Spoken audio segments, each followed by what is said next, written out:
Sobat modernis sekalian tentu pernah mendengar frasa silent majority. Frasa ini pernah diucap dalam pidato Presiden Amerika Serikat ke-37 Richard Nixon pada 1969. Dalam pengertian yang umum, silent majority dapat diartikan sebagai sekelompok manusia yang tidak bersuara menyatakan pendapat terhadap kondisi sosial, politik, hukum, dan ekonomi, alias mayoritas yang lebih memilih untuk diam. Silent majority memegang status quo, memilih ketenangan dalam menjalani hidup, tidak suka berkonflik, dan jarang memberi saran serta masukan tentang keadaan yang sedang terjadi. Silent majority memiliki anggota kelompok dengan jumlah pengikut terbanyak di sebuah negara maupun sebuah komunitas.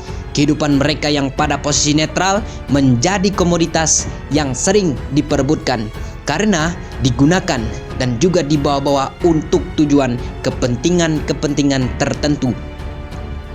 Kontra dengan silent majority, kita mengenal varian kelompok lain yang disebut dengan istilah vocal minority. Dalam konteks politik Indonesia, maka kelompok ini terbelah di antara jamaah kadal istana alias kadalista dan jamaah kadal gurun alias kadrun.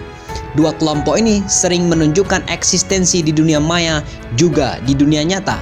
Kesotoyan kelompok ini memang tidak ada tandingannya. Anda bisa dihabisi dan dikuliti ente-entean jika melawan narasi yang mereka ciptakan.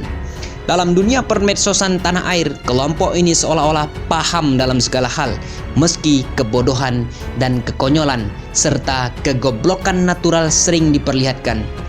Di era post-truth ini, menjadi tempat paling subur bagi kelompok sotoy ini melambungkan eksistensi untuk terus-menerus nyangkem guna mencari perhatian. Bagi vocal minority, saling lempar narasi anti kebinekaan, anti konstitusi, serta narasi paling Pancasilais serta non-Pancasilais menjadi komposisi keributan dalam berbagai forum-forum perdebatan yang sering tak produktif. Oh iya, kita kembali ke silent majority. Kelompok yang bungkam ini memang tidak boleh dipandang sebelah mata. Kelompok ini memiliki tingkat rasionalitas dalam menanggapi sesuatu.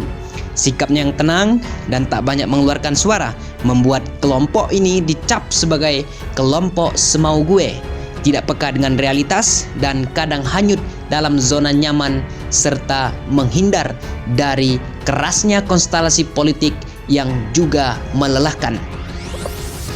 Silent majority adalah realitas pasif dari sebagian besar umat manusia dimanapun berada, namun memiliki dampak yang cukup luar biasa. Kemenangan Jokowi pada Pilpres 2014 dan 2019 merupakan distribusi dan akumulasi suara silent majority dalam memenangkan pertarungan penuh keringat yang juga telah menelan ratusan korban jiwa itu. Dalam konteks kebangsaan hari ini, maka silent majority merupakan kelompok wasatiyah alias tengahan di antara kelompok kanan dan kiri yang saling bersenggolan. Kelompok ini menerima kebinekaan sebagai sebuah fakta sosial serta mengamini konstitusi dan menyetujui Pancasila sebagai dasar negara yang perlu diisi dan dipertahankan. Silent majority hendaknya jangan apatis dengan kondisi yang sedang terjadi. Anda memiliki power mengambil alih, meluruskan kiblat bangsa yang sedang diributkan dan disandera gerombolan cebong dan kampret yang tak tahu diri. Ayo, silent majority, bergeraklah karena diammu bukan emas lagi.